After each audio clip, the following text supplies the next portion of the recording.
Hi, I'm Rakesh Roots from Iraq, and I'd love to welcome you to show you how to use our Roots and Permaculture JEDAI cards. The cards are used as a prompt to check how just, equitable, diverse, accessible and inclusive your work is. So it can be applied to whether you're making a design, whether it's a land-based design or a social design. It can be applied to workshops, events, courses, etc. It's based on the Permaculture Association Britain's JEDAI report. So these initial cards just look at the content that was covered in that report. We fully recognise and are aware that it's not complete, and the intention is that as and when resources and time become available, we will extend this. We also are waiting for feedback from people like you to see how well the cards are working, and perhaps to find allies to collaborate and continue this work with. So I'm going to assume that you have a copy of the cards, and if not, follow the infographic guide on how to access the files, whether it's online or to download them so you have your own personal copy. Feel free to also print them. So assuming you have the cards, when you're, for example, making designs, the idea is that periodically you can just step through and use all of the cards just to see how JEDAI your project is. So let's just go through an example. Let's just find a random card. Okay, I've got acknowledge lineages. How am I recognizing the cultural and historical roots of land-based practices in my teaching and design? Acknowledging origin stories fosters respect, prevents appropriation, and strengthens inclusivity.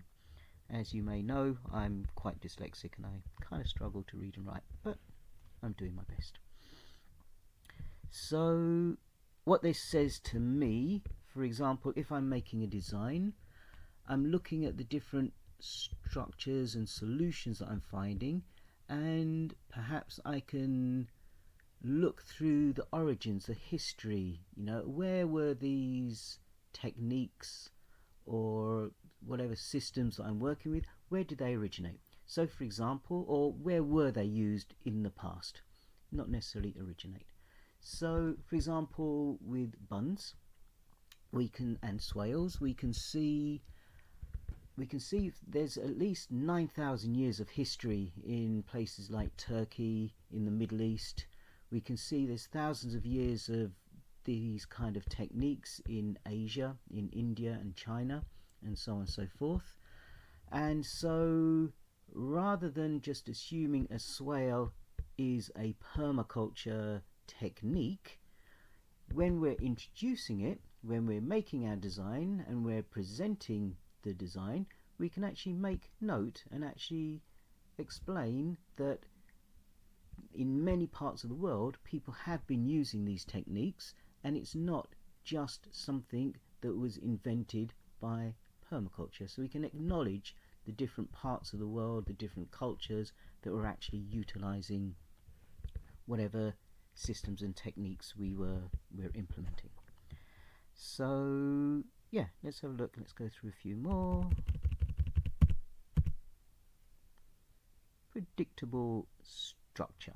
How am I providing, so again we're talking about creating designs. How am I providing clear structures and session outlines and expectations ahead of time?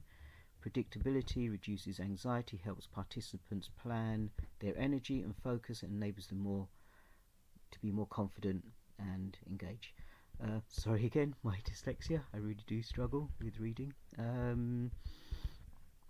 And in this particular case, what this is saying is maybe not directly applicable to making a design of a space, of a landscape, but can I somehow use this?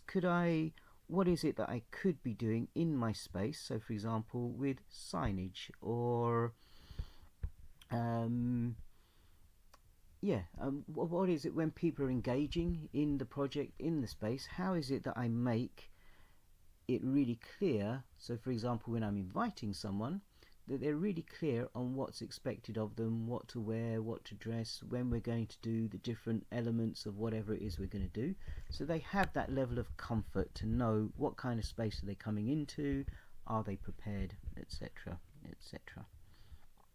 And so yeah, so as I say, you can go through all of the cards and just see, how does it inspire you? What does it make you feel? Are there things in here that you hadn't considered? And the idea is it really helps you to improve your design, to make it more JEDAI. So what we're hoping is that eventually, by utilising the cards again and again, that it almost becomes second nature. So eventually you don't even need the cards. In other words, what we're looking to do is really to cultivate a culture where awareness and celebration of differences is as natural as breathing. So that's one of the main, for me, one of the main intentions of these cards is just to keep going through it in whatever scenario that just helps you to really consider how to improve and be more inclusive. So we can do more or less exactly the same, whether we're designing a design or a workshop. So for example, if it's a workshop or a course, you know, perhaps at the planning phase, you can go through the cards and see, have I considered all the different peoples, all the different needs that different people may have, and how is it that I'm promoting it, how is it I'm setting it up so that it really, you know, do I need to actually go out to actually outreach to different groups to help them to be part of and feel comfortable to be part of whatever course or workshop I'm doing.